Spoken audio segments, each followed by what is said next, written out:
Saudara-saudari yang dikasihi Tuhan,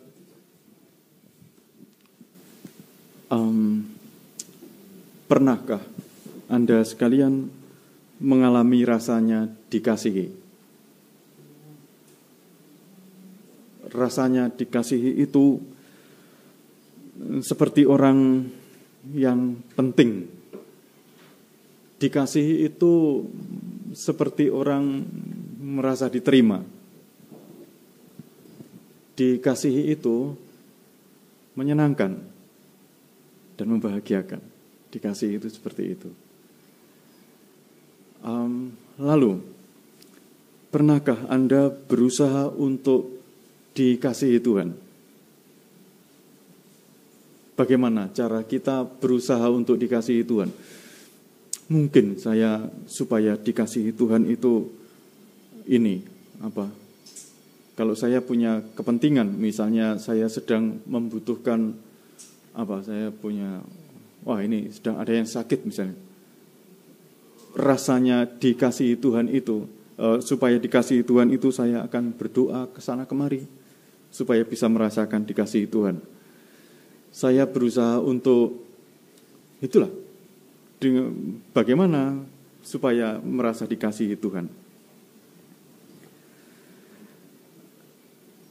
Dan betapa bahagianya jika merasa dikasihi Tuhan. Tetapi hari ini, kalau selama ini kita berusaha sedemikian rupa agar Tuhan mengasihi kita, dan saya sangat yakin bahwa Tuhan benar-benar mengasihi kita ya. Saya sangat yakin tentang itu. Pada hari ini, Yesus meringkas seluruh isi hukum Taurat itu dengan kasihilah Tuhan Allahmu dengan segenap hatimu, dengan segenap jiwamu, dan dengan segenap akal budimu. Jika selama ini saya berusaha agar Tuhan mengasihi saya, sekarang dibalik. Yesus mengajak, kasihilah Tuhan Allahmu. Kasihinya bagaimana? Dengan segenap hatimu, bukan seperempat hatimu, bukan setengah hati. Ini setengah hati kadang-kadang kita ya. Seperempat hati, enggak lah, setengah hati. Atau 3/4 hati, tidak.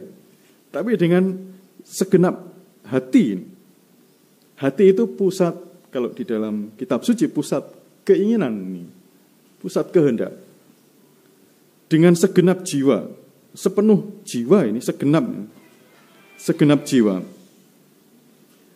Dan juga dengan segenap akal budi. Jadi di mana letaknya? Di sini mengasihi, akal budi mengasihi, terus hatinya, kehendaknya mengasihi sepenuhnya, jiwanya, rohnya sepenuhnya, segenap itu. Jadi dibalik. Biasanya kita mencoba supaya Tuhan mengasihi kita, sekarang coba dibalik. Dan yang berikutnya bukan hanya mengasihi Tuhan, melainkan juga di sini disebutkan soal mengasihi sesama. Ini ukurannya sekarang diri sendiri. Siapa di antara kita yang benci diri sendiri? Saya yakin tidak ada ya. Kita membenci diri sendiri. Waduh, saya ini siapa yang tidak mengutamakan kepentingan sendiri? Hampir tidak ada ya.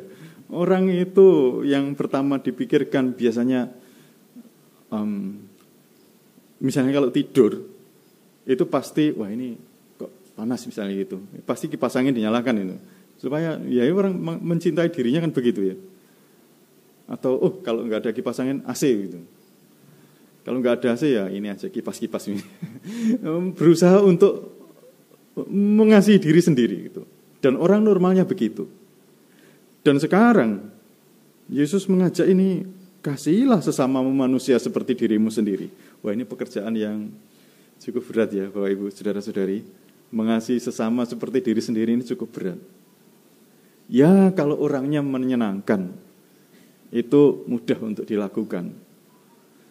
Bahkan kalau suami dengan istri, itu pun ya oke lah, masih bisa. Tapi dengan orang lain, yang bukan segolongan misalnya begitu. Wah, itu sangat sulit loh ya.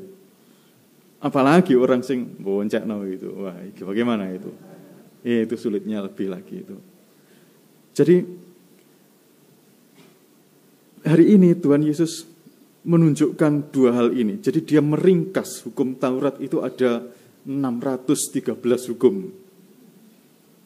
Larangannya ini, kewajibannya itu. Dan Tuhan Yesus menunjukkan dua hal yang paling penting.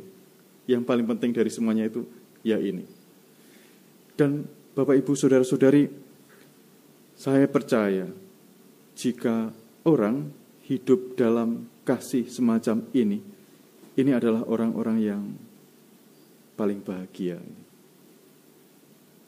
Orang yang bisa ini adalah orang-orang yang paling bahagia. Dan bahagianya itu bahagia dalam kasih, bahagia bersama Tuhan.